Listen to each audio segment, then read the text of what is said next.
Bismillahirrahmanirrahim. Assalamualaikum warahmatullahi wabarakatuh. Ini video untuk menjawab UTS Komunikasi Lintas Budaya dosen Pak Tommy.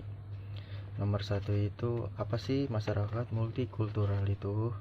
Jadi masyarakat multikultural adalah suatu masyarakat yang terdiri atas banyak struktur kebudayaan yang disebabkan banyaknya suku bangsa yang mempunyai struktur budaya sendiri yang berbeda dengan budaya suku bangsa lain. Jadi konsepnya itu masyarakat multikultural itu masyarakat yang mempunyai banyak suku bangsa dan budaya dengan beragam adat istiadat. Kayak di sini juga di buku KLB dari ini ada masyarakat multikultural itu kayak orang yang memiliki lebih dari satu identitas etnis, ras atau agama. Jadi kalau di Indonesia itu contohnya masyarakat multikultural itu ada di Bali itu. Bisa ditemukan di Bali, di Pulau Bali. Jadi Bali itu terkenal sama masyarakatnya yang mayoritas memeluk agama Hindu. Jadi kaum minoritas itu memeluk agama lainnya seperti Islam tentu. Seperti Islam. Jadi kondisi di Bali benar-benar memperlihatkan wujud dari masyarakat multikultural yang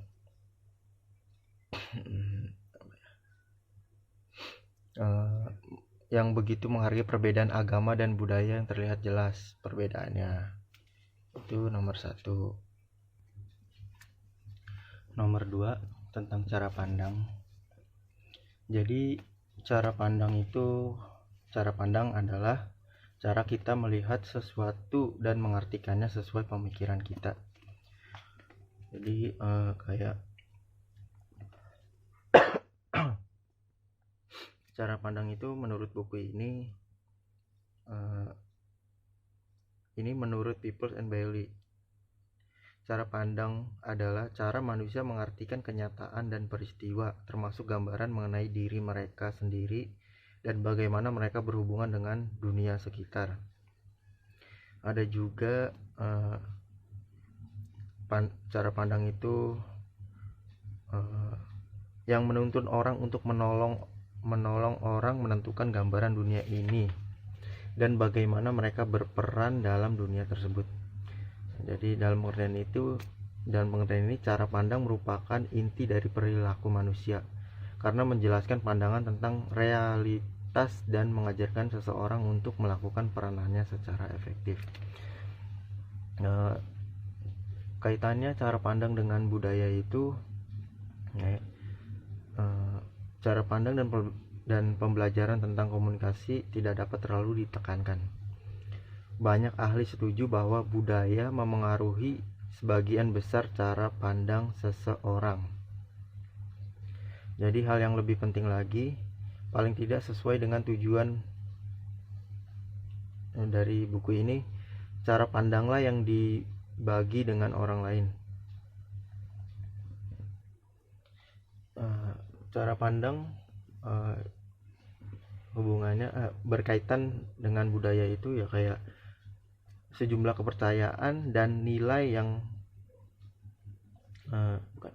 setiap kelompok sosial memiliki cara pandang, sejumlah kepercayaan dan nilai yang kurang lebih sistematis yang dinilai oleh kelompok tersebut dan mengandung arti dari realitas yang ada. Jadi hubungannya dengan budaya bahkan lebih nyata jika Anda mengingat bahwa budaya adalah suatu proses yang otomatis dan tidak disadari. Demikian juga dengan cara pandang. Jadi gitu. Nomor 3. Apa yang Anda pahami tentang bahasa? Bahasa itu bahasa adalah sejumlah simbol atau tanda yang disetujui untuk digunakan oleh sekelompok orang untuk menghasilkan arti. Hubungan antara simbol yang dipilih dan arti yang disepakati kadang berubah-ubah. Jadi kayak gitu. Bahasa itu ya identitas budaya juga sih, ciri-cirinya gitu, ciri-ciri suatu negara. Bahasa itu identitas suatu masyarakat lah gitu. Jadi ada lagi, seberapa penting bahasa dalam kebudayaan? Sangat penting. Bahasa itu sangat penting dalam kebudayaan. Jadi kita setuju dengan pernyataan si Salman bahwa budaya manusia dengan segala kerumitannya tidak akan berkembang dan tidak dapat dipikirkan tanpa bantuan bahasa. Alasan keterkaitan bahasa dan budaya cukup sederhana. Keduanya bekerja sama dalam hubungan yang saling menguntungkan yang menjamin keberadaan dan kelangsungan keduanya. Untuk memiliki suatu budaya, bahasa dibutuhkan, sehingga anggota suatu kelompok dapat berbagi kepercayaan.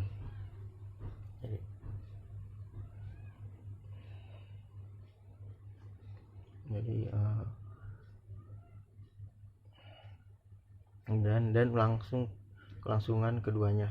Jadi untuk memiliki suatu budaya, bahasa dibutuhkan, sehingga anggota suatu kelompok dapat berbagi kepercayaan, nilai, dan perilaku dan terlibat dalam usaha komunal. Sebaliknya, budaya dibutuhkan untuk mengatur pribadi berlainan ke dalam kelompok yang kompak, sehingga kepercayaan, nilai, perilaku, dan aktivitas komunitas dapat terbangun. Jadi jelas bahwa bahasa dan budaya tidak dapat dipisahkan. Jadi tanpa keduanya, Anda mungkin tidak menikmati gaya hidup yang Anda miliki sekarang. Jadi kayak contohnya itu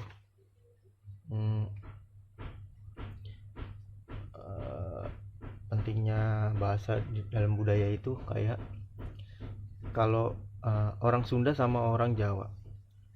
Jadi di Sunda itu pisang itu mereka menyebutnya cau. Jadi kalau di Jawa pisang itu gedang. Sedangkan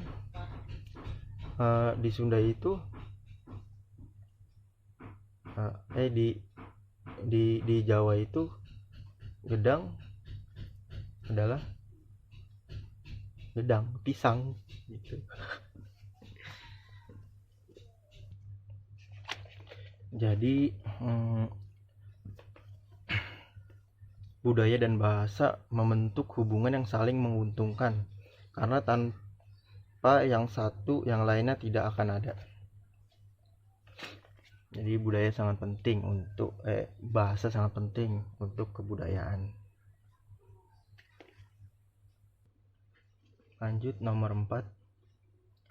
Jadi apa yang dimaksud dengan prasangka? Ini pengertian yang luas itu, prasangka merupakan perasaan negatif yang dalam terhadap kelompok tertentu. Sentimen ini kadang meliputi kemarahan, ketakutan, kebencian, dan kecemasan. Jadi ada juga menurut si Macionis, prasangka merupakan generalisasi kaku dan menyakitkan mengenai sekelompok orang. Prasangka menyakitkan dalam arti bahwa orang memiliki sikap yang tidak fleksibel, yang didasarkan atas sedikit atau tidak ada bukti sama sekali.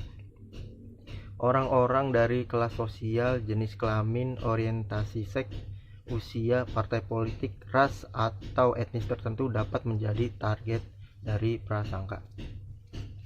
Jadi kayak contohnya prasangka itu kayak jangan gaji orang itu malas, jangan gaji terlalu tinggi, orang itu malas, kalau nggak ada bos dia malas-malesan, giliran ada bos dia rajin di depan bos gitu. Padahal mah ya emang orang itu rajin ya, si orang yang itu menyudutkan, jadi berprasangka buruk lah terhadap suatu orang atau kelompok. Ini contohnya, orang-orang yang terlibat dalam bentuk prasangka. Jadi contoh dari prasangka ini kayak ini, jangan berikan gaji tinggi pada imigran itu, mereka hanya berpendidikan rendah, jadi hanya akan menghambur-hamburkan uangmu saja. Itu prasangka. Lanjut nomor 5, asal usul dari ajaran agama Islam. Jadi asal usulnya itu sebelumnya itu Arab merupakan penganut politeis, memuja dewa-dewa. Mereka tidak memiliki sejarah yang menghubungkan mereka dengan satu Tuhan seperti orang Timur Tengah yang lain. Mereka tidak memiliki kitab suci sebagai pedoman hidup seperti Alkitab. Tidak ada bahasa suci seperti Ibrani bagi Yahudi dan Sanskrit bagi Hindu. Di atas semuanya, mereka tidak memiliki nabi yang dikirimkan Tuhan kepada mereka seperti yang dibanggakan oleh Yahudi dan Kristen. Jadi periode animistis politeis ini dengan permusuhan antar suku, patung dewa-dewa, dan perbedaan kelas sosial merupakan lahan yang subur untuk tumbuhnya agama baru. Jadi teologi yang baru ini dipercepat oleh kedatangan Muhammad pada tahun 570 sampai dengan 632. Sejak kecil Muhammad merupakan sosok yang berwawasan luas. Misalnya seperti yang dinyatakan oleh Mir, Muhammad tidak pernah menyembah dewa-dewa dan bahkan mempertanyakan legitimasi dewa-dewa tersebut. Ketika dewasa, ia akan mengasingkan diri ke dalam gua yang dekat dengan rumahnya untuk berdoa dan bermeditasi. Dalam salah satu masa meditasinya tersebutlah dikatakan bahwa malaikat Jibril menampakkan diri dan berkata kepadanya bahwa Tuhan telah memilihnya untuk menjadi utusannya bagi semua umat manusia. Peristiwa ini membuat Muhammad menjadi utusan Allah selamanya. Muslim percaya bahwa Tuhan mereka, Allah, telah berbicara kepada manusia melalui nabi-nabi yang lain.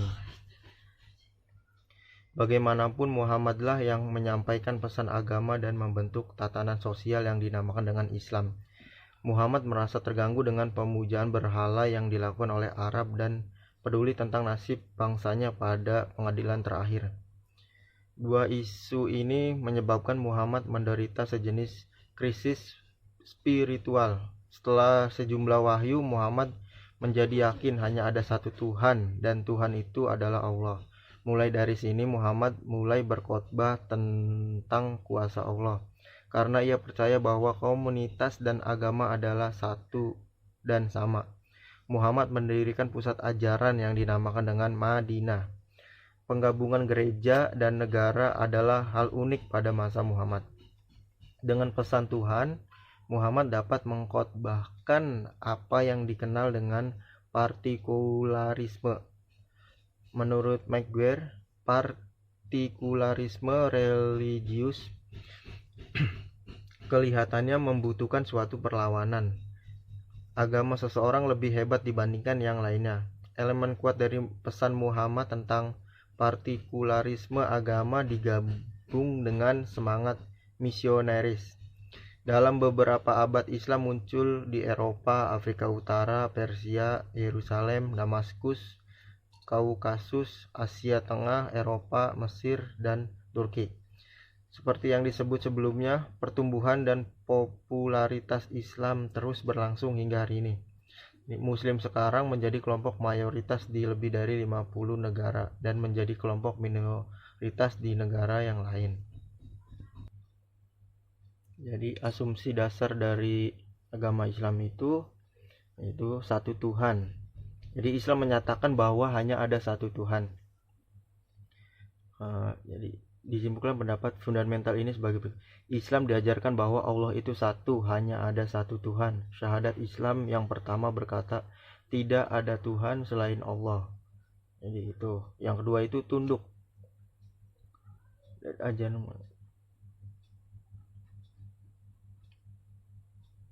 Jadi Islam ini Islam sendiri berarti tunduk pada Tuhan dan kehendaknya. Quran menekankan keagungan Tuhan berulang kali, kemurahan hati yang ditunjukkannya pada manusia secara khusus, ketaatan serta rasa syukur dan upah yang diterima karena telah setia hingga akhir waktu. Jadi tunduk ini kayak patuh sama ajaran-ajaran dari Tuhannya gitu. Yang ketiga itu ada fatalisme. Begitu besarnya kepercayaan mereka terhadap kedaulatan Allah sehingga umat muslim kebanyakan menganggap apa yang terjadi dalam hidup sudah ditakdirkan Allah. Mungkin pernyataan yang sering diulang di antara umat muslim adalah insya Allah. Jadi ucapan Nabi penuh dengan permintaannya akan peranan Allah sebagai penentu atas segala sesuatu. Misalnya dalam Quran dapat membaca tidak ada jiwa yang dapat mati jika Allah tidak mengizinkan pada waktu yang ditentukan. Tuhan telah menciptakan dan menyeimbangkan segala sesuatu dan telah menetapkan serta menuntun mereka. Jadi kata insya Allah juga sering digunakan dan diterjemahkan ya, kehendak Allah. Penggunaan ini melambangkan konsep teologis Islam bahwa takdir terjadi atas kehendak Allah. Yang keempat ada penghakiman. Jadi salah satu komponen penting dalam ajaran Islam berpusat pada pandangan tentang penghakiman. Jadi artinya adalah akan tiba saatnya ketika semua umat muslim akan berdiri di hadapan Tuhan dan dihakimi. Pada saat itu perbuatan baik seseorang akan dievaluasi seperti yang dituliskan oleh Halperson. Mereka yang perbuatan baiknya lebih banyak dari perbuatan jahatnya memperoleh ganjaran di surga, dan mereka yang perbuatan jahatnya lebih banyak dari perbuatan baiknya akan dihakimi di neraka. Lanjut ada manifestasi budaya dari agama Islam. Yang satu itu cara hidup yang lengkap. Jadi manifestasi terbesar dan terpenting dari ajaran Islam adalah bagaimana Islam menjadi cara hidup yang lengkap. Harus diingat bahwa Muhammad utusan Allah merupakan nabi politik dan juga nabi agama. Dalam Islam, kehidupan agama dan sosial tidak dapat dipisahkan. Islam memerintahkan umatnya untuk menghidupi kehidupan pribadi, sosial, ekonomi, etika, politik, dan spiritual sebaik-baiknya. Jadi, hukum Islam tidak membuat perbedaan antara agama dan masyarakat, namun mengatur semua hal baik yang umum maupun yang pribadi. Jadi kayak cara hidup yang lengkap itu, jadi mulai dari kecil itu kita kayak udah dari pola asuh anak kayak dari kecil kita udah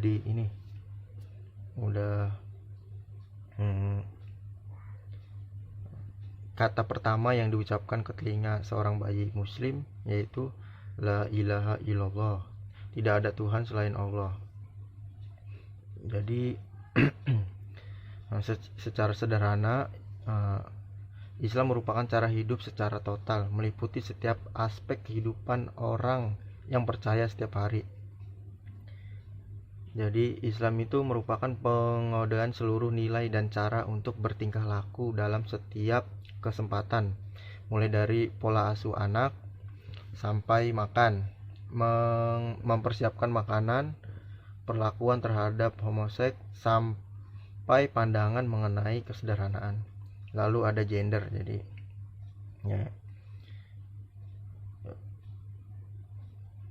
jadi topik perbedaan gender seperti juga pada Islam merupakan hal yang sulit untuk diamati. Jadi contohnya kayak gender ini, misalnya kita sebagai orang barat nih misalnya melihat masalah, kita harus berhati-hati dalam menggunakan model barat ke persepsi budaya Islam dan perlakuan terhadap perempuan. Jadi kayak di gender ini wanita itu memakai aurat atau tutup rambut, kerudung. Jadi